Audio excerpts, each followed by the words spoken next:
Timor-Leste Press União TLPU aprovação estatuto liu-se Conferência Nacional. Conferência Nacional lo que direita o presidente interino Conselho Imprensa expedito dia Simenes e a Salão Delta Nova Loronzanulo recensia fulan fevereiro tinangne. Presidente TLPU Cândido Alves Sateteng, TLPU tem que garantir a imagem do jornalista no seu esforço a elevar jornalista sira de qualidade. TLPU tem que garantir a qualidade ou promove notícia de boa qualidade.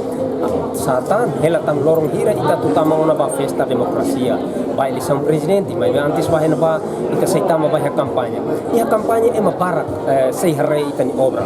Obra ita ni unsa, ita quer unsa, ita tu fova anin liberdade ita ni be unsa.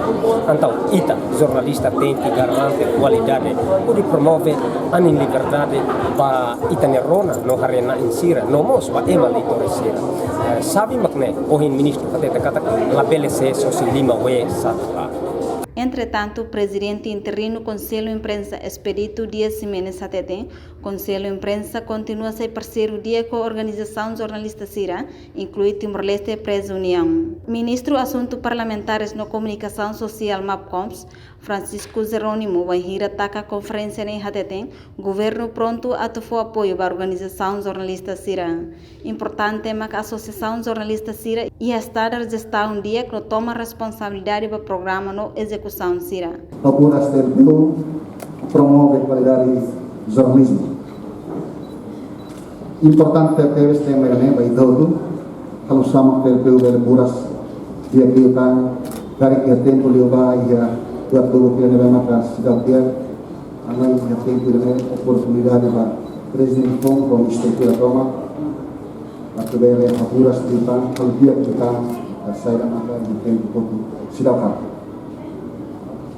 Terkuliah com a qualidade de jornalismo, aumenta pela acesso se dia fuan inglês, dia fuan Indonesia yang kata 5 sapuha, ou yang kata W5 ou Gaida, ini memang saya syari ba jornalisira bele hal sama bele hal notícia com qualidade e bele saya bele pos tentang prestação de dia manusia parte untuk. Reportagem Cidade Sombais, Selfiana Kait, Dirce da Cruz, Televisão Timor Post.